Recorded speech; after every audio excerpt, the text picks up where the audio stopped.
The Spirit's Book by Allan Kardec. Part 4. Hopes and Consolations. Chapter 1. Earthly Joys and Sorrows. Relative happiness and unhappiness. Can people enjoy complete happiness while on earth?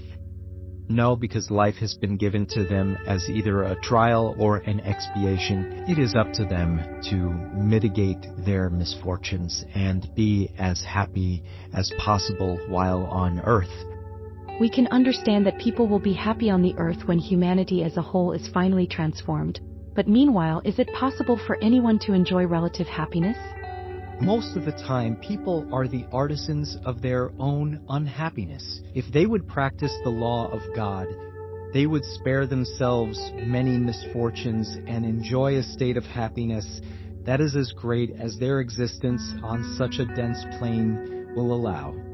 Earthly happiness is relative to the position of each person, and what might suffice for the happiness of one would be misfortune for another. Is there, nevertheless, a common standard of happiness for all? For material existence, it is the possession of all that is necessary.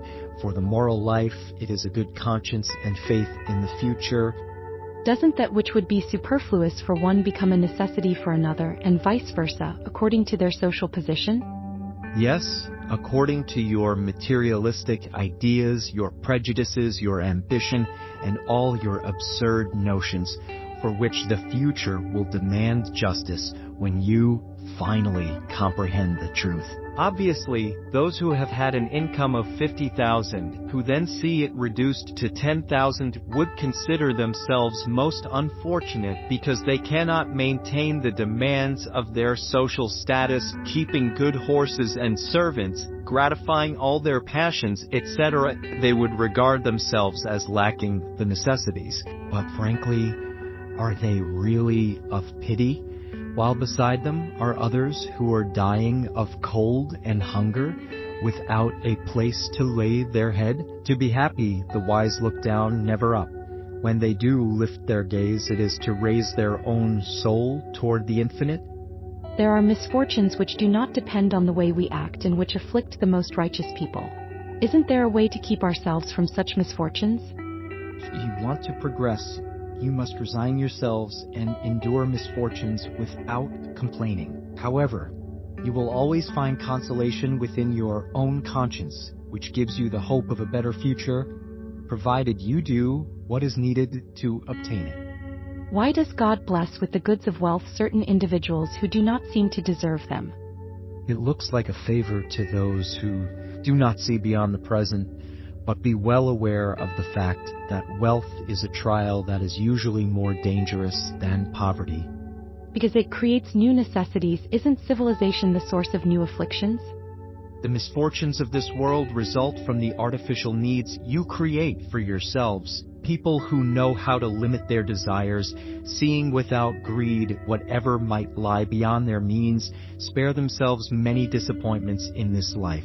The wealthiest are really those who have the fewest needs. You envy the pleasures of the people who appear to be the fortunate ones of this earth. But do you happen to know what is in store for them? If they use their wealth only for themselves, they are selfish and will suffer a reversal. Pity them instead. God sometimes allows the wicked to prosper, but their prosperity is not to be envied, because they will pay for it with bitter tears. If the righteous are unfortunate, it is because they are going through a trial that will be credited to them if they bear it with courage. Remember the words of Jesus, "Blessed are those who suffer, for they shall be comforted." Superfluity is certainly not indispensable to happiness, but the same does not apply to necessities. So isn't the misfortune of those who are deprived of them real? They are truly unfortunate only when they lack what is necessary for their life and the health of their body. Such deprivation is perhaps the result of their own making, and they can only blame themselves for it. If it has resulted from the wrong of another, the responsibility would fall upon the one who has caused it. Through the special nature of our natural aptitudes, God obviously shows to each one of us our vocation in this world. Don't many misfortunes come from the fact that we are not following the right vocation?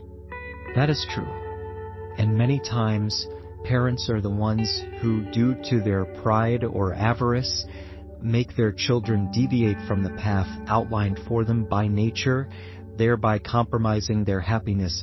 They will be held responsible for having done so.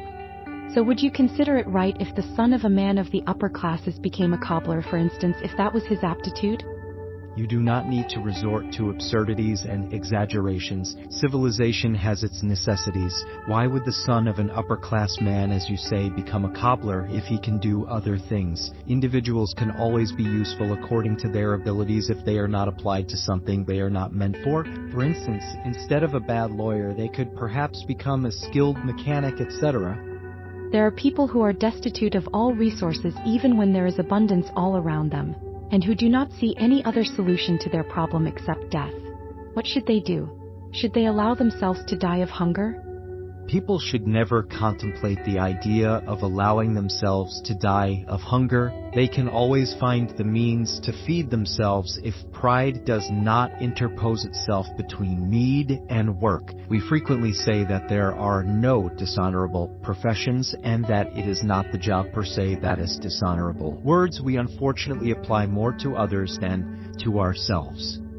It seems obvious that without the social prejudices that we allow to dominate us, we would always be able to find some sort of work that would enable us to make a living, even though in a lower position. Among those who have no such prejudices, however, or who put them aside, aren't there those who are unable to provide for their needs as a result of illness or other causes independent of their will? In a society organized according to the law of Christ, no one should die of hunger. Why are the suffering social classes more numerous than the fortunate ones? No one is perfectly happy. Those who are looked at as fortunate often hide poignant afflictions. Suffering is everywhere. However, in response to your thought, I will say that what you call the suffering classes are more numerous because the earth is a place of expiation. When humans have finally transformed it into the habitat of the good and of good spirits, men and women will no longer be unhappy in this world. It will be a terrestrial paradise for them. Why do the wicked of this world usually exert a great influence over the good ones? Because the good ones are not assertive, the wicked are scheming and daring, whereas the good are timid. The moment they want to, the latter will prevail. People are usually the artisans of their material sufferings. Are they also the artisans of their mental sufferings? Even more so, because their material sufferings are sometimes independent of their will, while wounding pride, frustrating ambition, avaricious anxieties, envy, jealousy, in short, all the passions comprise the torments of the soul, envy and jealousy. Happy are they who do not know those two voracious worms. Wherever envy and jealousy exist, there can be no calm, no repose. For those who suffer from these maladies, the objects of their longings, their hatred, and their spite appear before them like ghosts, which do not leave them in peace and which pursue them even in their sleep. Envious and jealous individuals live in a continual feverish state. Is that a desirable situation? Can't you understand that with such passions people create intentional punishments for themselves and that the earth becomes a true hell for them? The loss of loved ones. Doesn't the loss of loved ones cause us suffering and act as a legitimate source of sorrow, since such loss is both irreparable and independent of our will? This cause of sorrow strikes both the rich and the poor. It comprises a trial or expiation and a law for all. It is a consolation, however, to be able to communicate with your friends through the means available to you while awaiting other ways that are more direct and accessible to your senses. What about the opinion of people who regard communication with those beyond the grave as a sacrilege? There can be no sacrilege where there is reverence and when the evocation is made with respect and propriety. The proof of this is that the spirits who have affection for you take pleasure in coming to you, and they rejoice in being remembered and in being able to converse with you. There would only be sacrilege if evocations were made frivolously. How does the inconsolable sorrow of those who remain on earth affect the spirits who are its object? A spirit is sensitive to the memory and grief of those it has loved, but persistent and unreasonable sorrow affects it grievously because it sees in such excess a lack of faith in the future and trust in God, and consequently an obstacle to progress and perhaps to their reunion in the spirit world. Disappointments, ungratefulness, broken affections. Aren't the disappointments caused by ingratitude and by the fragility of the ties of friendships also a source of bitterness for the human heart? Yes, but we have already taught you to feel pity for ungrateful and disloyal friends. They will be unhappier than you are. Ingratitude is the child of selfishness, and selfish individuals will sooner or later encounter hearts as hard as their own. Just think of all those who have done more good than you, who are more worthy than you, and who have been repaid with ingratitude. Remember that during his life, Jesus himself was scoffed at, despised, and treated as a villain and an impostor. So do not be surprised when the same happens to you. Let the good you have done be your reward in this world, and do not worry about what those who have benefited from it say. Ingratitude serves to test your persistence in doing good. It will be credited to you, and those who have been thoughtless towards you will be punished to the same extent that they have been ungrateful. Couldn't the disappointments caused by ingratitude harden the heart and make it insensitive? That would be unfortunate, because persons with heart, as you say, will always be happy for the good they have done. They know that if the good they have done is not remembered in the present life, it will be in another, and the ingrate will then feel shame and remorse. But this knowledge will not prevent their heart from feeling hurt. Mightn't this lead them to think they would be happier if they were less sensitive? Yes, if they were to prefer a selfish happiness, a very sad happiness. However, if they know that the ungrateful friends who desert them are unworthy of their friendship, and that they have been mistaken about them, they will no longer regret losing them. Later on, they will find friends who are more understanding. You should pity those who treat you in a way that you do not deserve, because they will suffer a sad recompense. Do not let yourselves be afflicted by them. It is a means for you to raise yourselves above them. Antipathetic unions. Since sympathetic spirits are led to meet one another, why is it that among incarnate spirits affection is frequently only one-sided, and sincere love is received with indifference or even repulsion? Moreover, how is it that the liveliest affection between two persons can turn into dislike and sometimes hatred?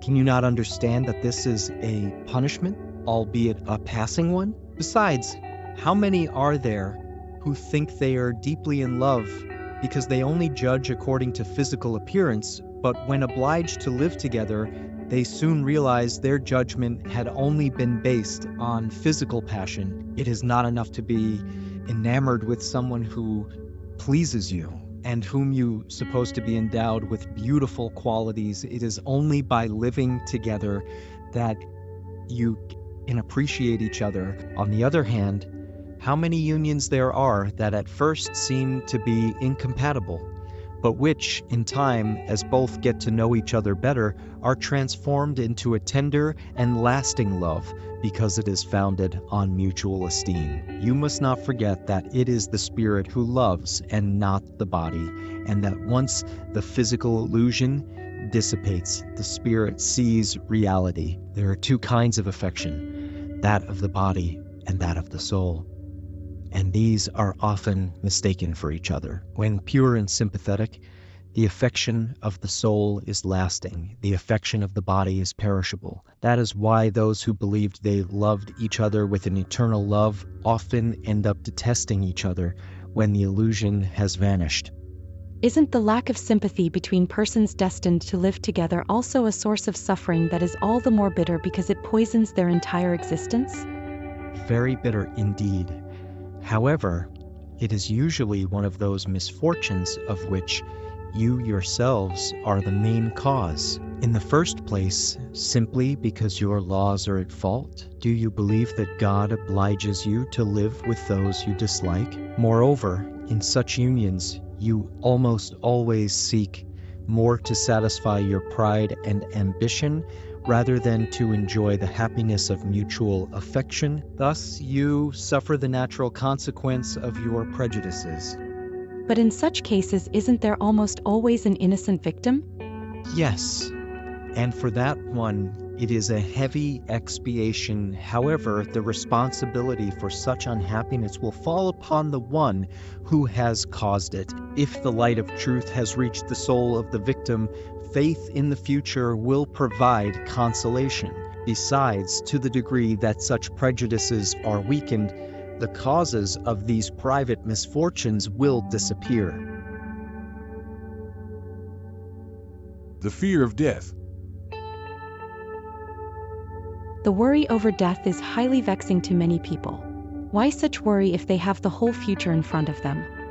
It is wrong to have such apprehension, but what do you expect? Since early on, people have been persuaded that there is a hell and a heaven, and that they will most likely go to hell because they have been taught that whatever belongs to the realm of nature is a mortal sin for the soul. Thus, when they grow up, and if they have any reason at all, they can no longer accept such a belief and become atheists or materialists. It is thus that they are led to believe that nothing exists beyond the present life. As for those who persist in their childhood belief, they fear the eternal fire that must burn them without destroying them. But death does not inspire any fear in the righteous, for faith gives them certainty about the future. Hope beckons them with a better life, and since they have practiced the law of charity, they have the assurance that in the world into which they will enter,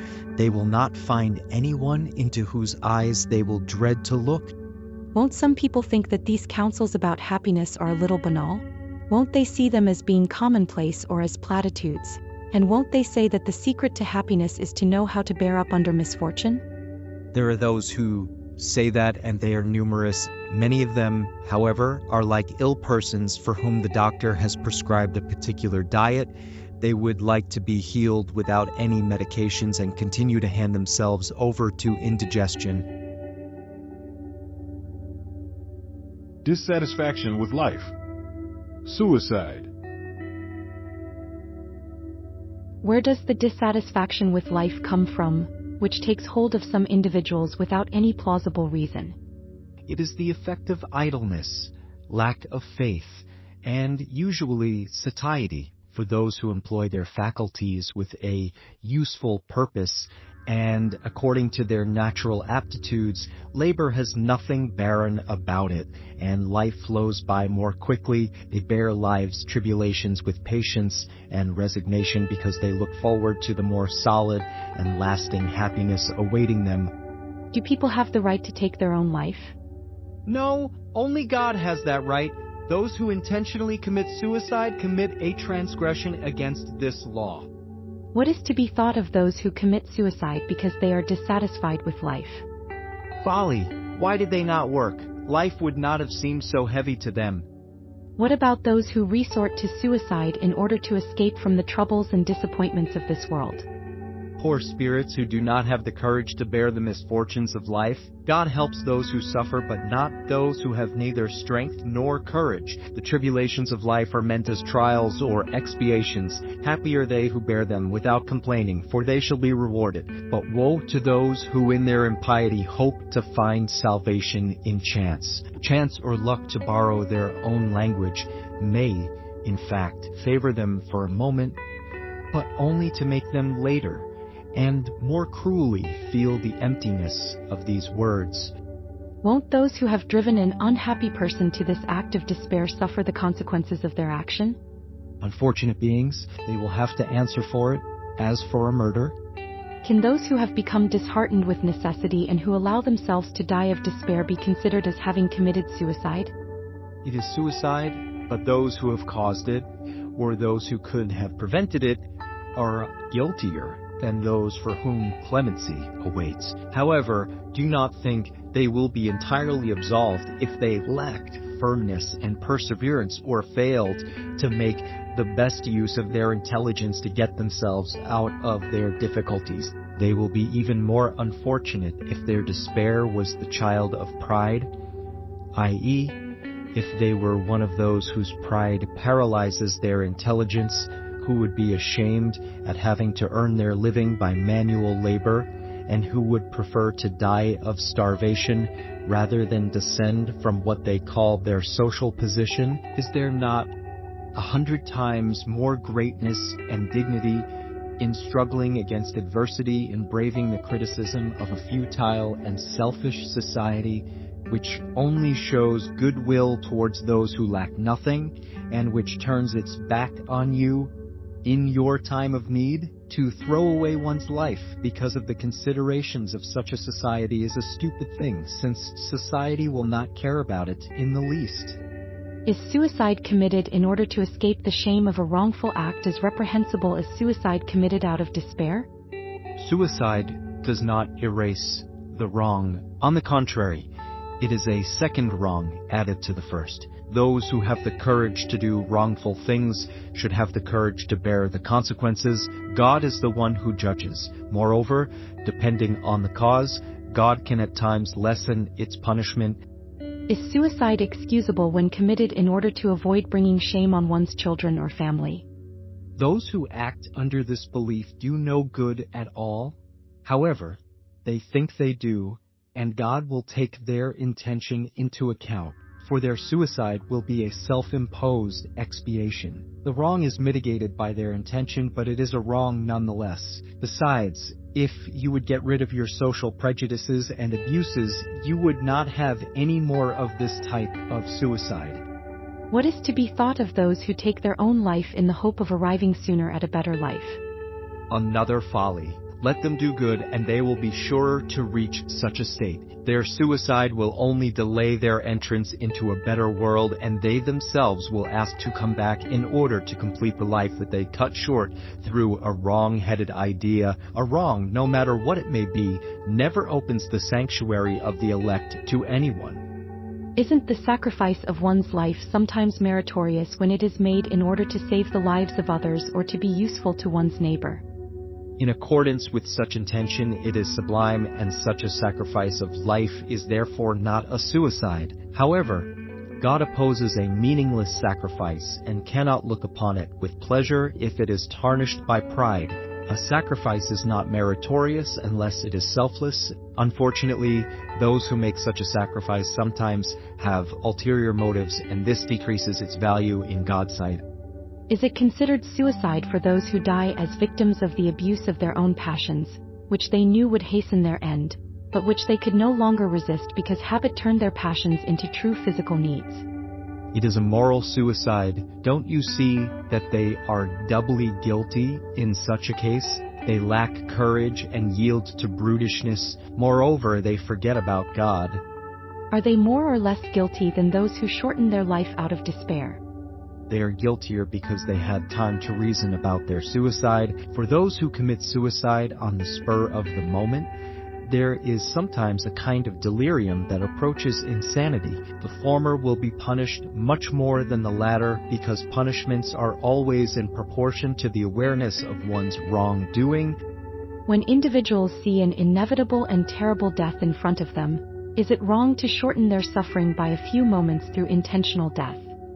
It is always wrong not to wait for the term set by God. Besides, how can they tell with certainty whether their time has indeed come, despite appearances, or whether they might receive some unexpected help at the last moment? What in this case are the consequences of such action? As always, expiation in proportion to the seriousness of the wrong according to the circumstances. Is an imprudent act that compromises life without necessity reprehensible? There is no culpability when there is no positive intention or consciousness of doing harm. Are the women who in some countries intentionally burn themselves to death over the body of their husband to be considered as having committed suicide, and must they suffer the consequences of it? They obey a prejudice, and usually do it more out of coercion than of their own will. They believe they are fulfilling a duty, and this is not what characterizes suicide. Their excuse is the ignorance and lack of moral development in most of them. Such barbarous and stupid customs will disappear with civilization. Do those who cannot bear the loss of loved ones and kill themselves in the hope of rejoining them accomplish their objective? The result for them is much different than what they hoped for. Instead of being reunited with the objects of their affection, they keep themselves away from them even longer because God cannot reward an act of cowardice and an insult which demonstrates distrust in divine providence. They will pay for that moment of insanity with afflictions even greater than those they wished to shorten, and they will not receive the reward they had hoped for. In general, what are the consequences of suicide on the state of the spirit? The consequences of suicide vary widely. There are no set penalties, and in all cases they are always relative to the causes that produced them. One consequence from which those who commit suicide cannot escape, however, is disappointment. Besides, the fate is not the same for all. It depends on circumstances. Some expiate their wrong at once, whereas others do so in a new life that will be worse than the one whose course they cut short.